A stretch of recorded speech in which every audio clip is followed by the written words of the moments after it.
So we have a beautiful spring day in central Massachusetts. Sun is shining, birds are chirping, but this is also the time where a lot of homeowners start noticing things around their properties that might have gotten beat up over the winter. And this handrail is one of those things for us. So I was out here last week dealing with one of the ice storms, putting salt down on the walkway, making everything safe, and I noticed the railing was totally encapsulated in ice.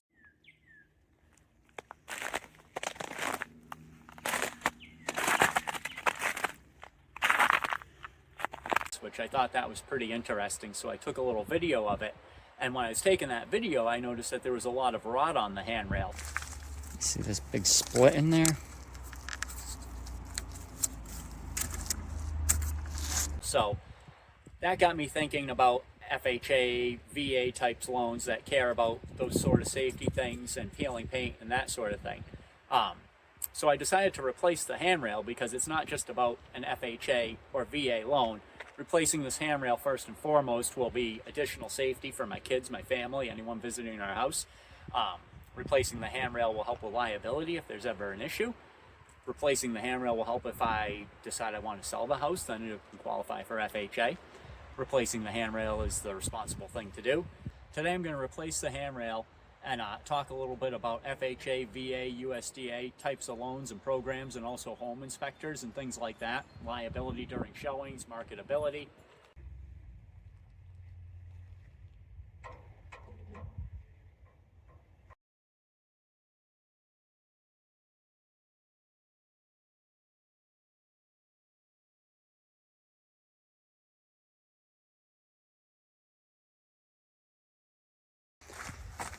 As you can see, the post has peeling paint, but it's rock solid, so that stays. This 2x holding the railing is all solid. It's got peeling paint, but we're going to leave that. But look at the railing. So I just popped that screw out with my hand. We're going to remove the rotted handrail. We're going to sand and scrape the frame to get rid of all the peeling paint. We're going to repaint the frame, and then we're going to reinstall a brand new handrail. So that's a pretty straightforward project. We've got our kit and tools and stuff set up here. We've come equipped, we're ready to handle it. As you can see, we're pretty much ready and set up. We've got our saw here. I've got my painting stuff. I've got an orbital sander ready to go. And the next step's going to be this staircase.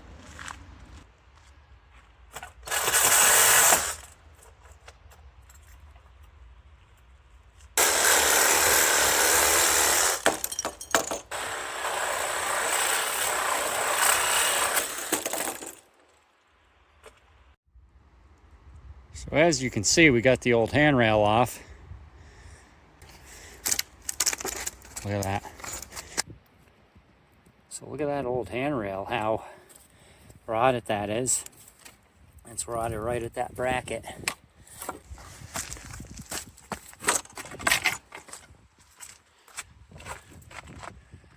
Okay, our next step is going to be sanding.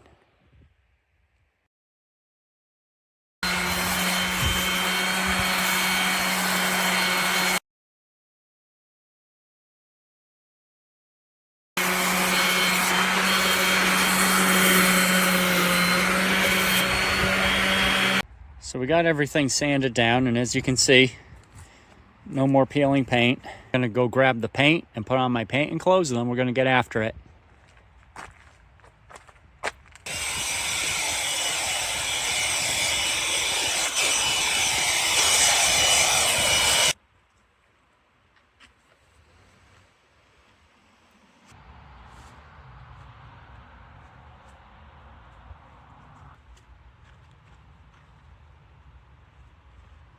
As you can see, we're all set up for paint.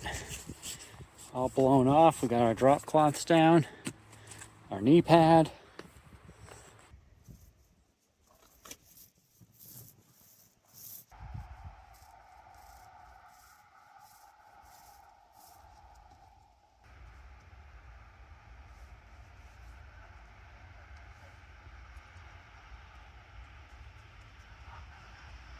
It's already looking a whole lot better.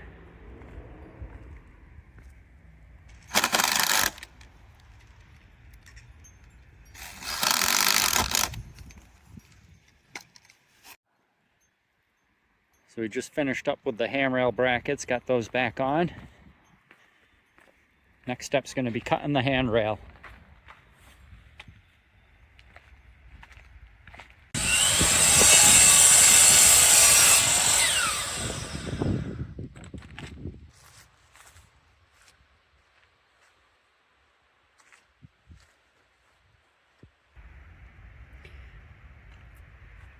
So this gap is here because we're going to put a return on this.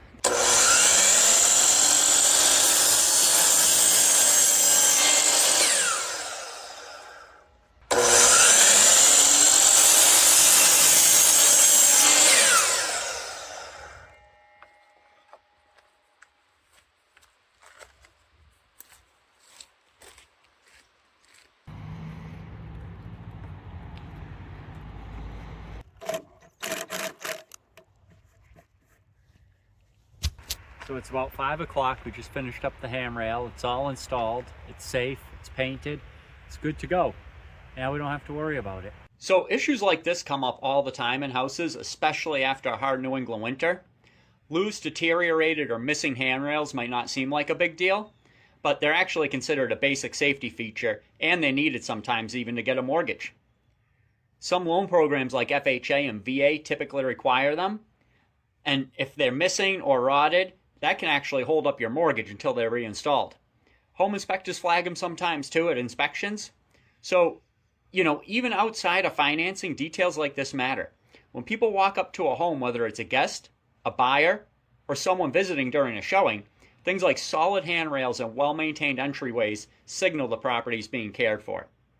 The good news is that when you catch small issues like this early, they're usually straightforward to fix. And keeping up with details like this helps keep your home safe, functional, and ready for the market whenever the right time comes.